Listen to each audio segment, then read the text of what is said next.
কেউ কম পড়ে ভালো করবে, কেউ বেশি পড়ে ভালো করবে, এটাই নিয়ম, সবার ব্রেন সেম না।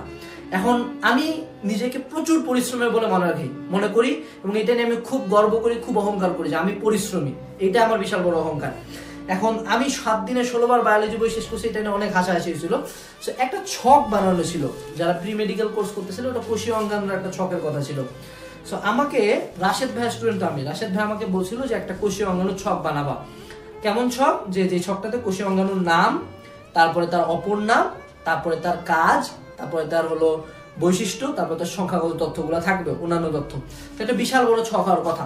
তো রাশেদ ভাই যেদিন আমাকে এটা করতে বলছিল বায়োলজি, সেদিন সে আমাকে বলছিল তুমি তো এটা পারবা না, আমাকে বলিও, আমি হলো ওদের কাছ থেকে। রাশেদ ভাই, আমি তখন ফার্স্ট ইয়ারে পড়ি, কিন্তু তখন সেকেন্ড ইয়ারে দৃষ্টি আপুরা পড়ে। সে বলে যে দৃষ্টিদের কাছ থেকে আমি তোকে আনে দিব।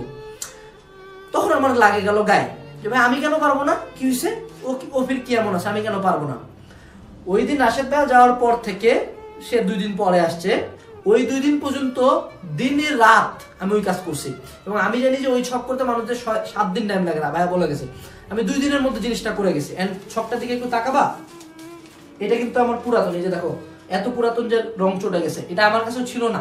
এটা কত লম্বা আমি একটু দেখাই, এটা আমার চেয়েও লম্বা, এই যে দিস লেন্থ। এন্ড তুমি ভাবিও না যে ভাইয়া শুধু এক পাশে লিখছে, তা না, ভাইয়া 2 পাশে লিখছে। This is the chalk I did in 2 days. And আমি বলি না যে আমি খুব খাটছি, আমি ভাইয়াকে বলছি ভাইয়া ছক হয়ে গেছে। রাশেদ ভাই ছক নিয়ে যায় সবাইকে দেখাইছিল। এটা আমার একটা ফ্রেন্ডের কাছে ছিল, আমি ভাবছিলাম সে নষ্ট করে ফেলছে, তার কাছ থেকে নিয়ে আসছি। সো যখন তোমাকে বলো ভাইয়া তুমি কতটা খাটছো, আমি বলি এই যে আমি এতটুকু খাটছি, ঠিক আছে। সো আমি এই লেভেলে শিখছিলাম। আমাকে একজন টিচার বলছিল আমি জারণ বিজারণ মিলাইতে পারি না। গোটা একটা খাতা বসুন্ধরার ওই 20 টাকা দামের না 30 টাকা দামের গোটা একটা খাতা শেষ করছিলাম 2 দিন, শুধু জারণ বিজারণ সমতা করছে। আমার দাও আমি এখন মিলাই দেবো, এমন সমতাকরণ করছি যে ওই স্যার আমার খাতা নিয়ে যায় বাকিদেরকে নোট হিসাবে দিছে। তো তোমার পরিশ্রমের লেভেলটা থাকতে হবে এরকম। আমি কোনোদিন বলে না যে আমি খুব খাটছি, যতক্ষণ না পর্যন্ত আমি আউটপুট পাইছি।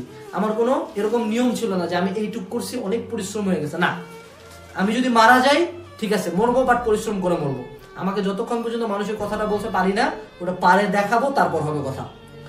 যখন তোমাকে কেউ বলবে do you really work hard, তাহলে যাতে ভিতর থেকে উত্তর আসে না আমার যতটুক ছিল সবটা দিয়ে দিছি, আউটপুট দেখাইছি, এইবার আমি বলতে পারি যে আমি পরিশ্রম করি।